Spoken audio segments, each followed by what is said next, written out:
नमस्कार दोस्तों, आइए आज हम त्रिलोचन शास्त्री के बारे में चर्चा करते हैं।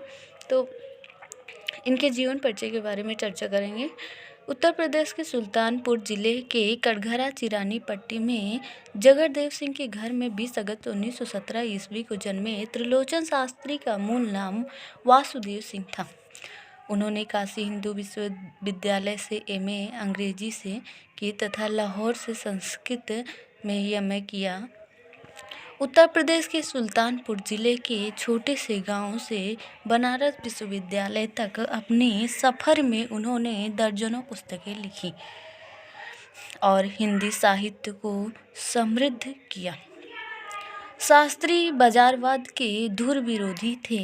हालांकि उन्होंने हिंदी में प्रयोग धर्मिता का समर्थन किया है। उनका कहना था कि भाषा में हमेशा ही नवसृजन को बढ़ावा दिया जाना चाहिए। वह नए लेखकों के लिए उत्प्रेरक थे। सागर के मुक्ति युद्ध सृजन पीठ पर भी वे कुछ साल रहे। 9 दिसंबर 2007 को गाजियाबाद में त्रिलोचन शास्त्री जी का निधन हो गया। अब हम उनके कार्यक्षेत्र के बारे में चर्चा करें तो त्रिलोचन शास्त्री हिंदी के अतिरिक्त अरबी एवं फारसी भाषाओं के निष्णात ज्ञाता माने जाते थे। पत्रकारिता के क्षेत्र में भी वे अच्छे खासे सक्रिय रहे। उन्होंने प्रभाकर, वानर, हंस, आज समाज जैसी पत्रिकाओं का संपादन किया। त्रिलोचन शास्त्री 1995 से 2001 तक जन संस्कृति मंच के राष्ट्रीय अध्यक्ष भी रहे। इनके अलावा वाराणसी के ज्ञान मंडल प्रकाशन संस्था में भी काम करते रहे और हिंदी व उर्दू के कई शब्दकोशों के योजनाओं से जुड़े रहे। उन्हें हिंदी सोनेट का साधक माना जाता है।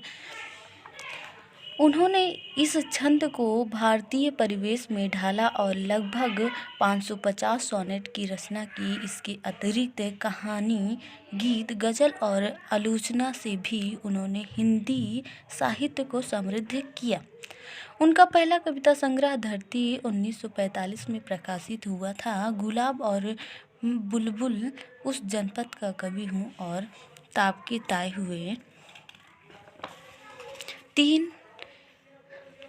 ताए हुए दिन उनके चर्चित कविता संग्रह हैं।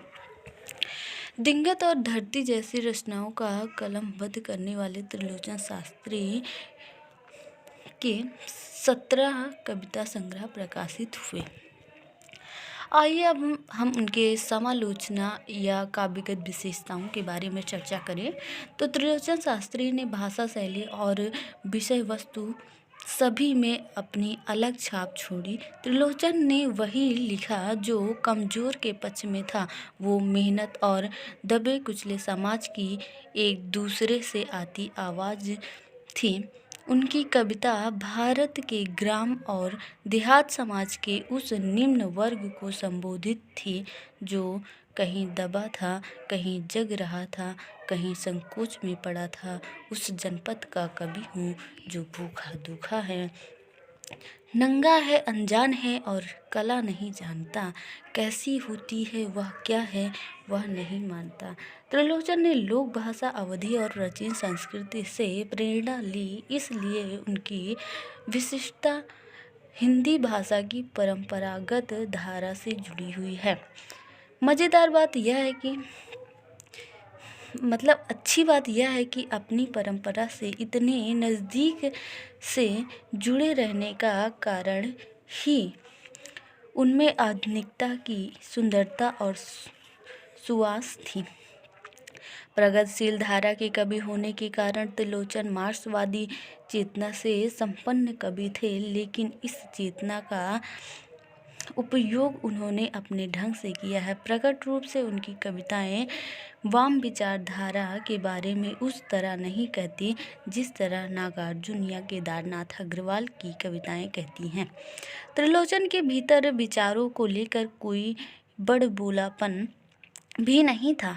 उनके लेखन में एक विश्वास हर जगह तैरता था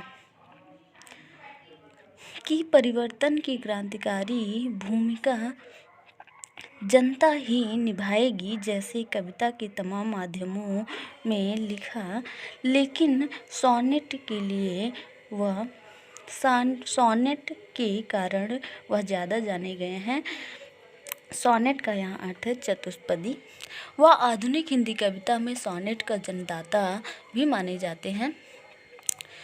हिंदी में सोनेट को विजातीय माना जाता है, लेकिन त्रिलोचन ने इसका भारतीकरण किया। इसके लिए उन्होंने रूला छंद को आधार बनाया तथा बोलचाल की भाषा और लय का प्रयोग करते हुए चतुष्पदी को लोक रंग में रंगने का काम किया।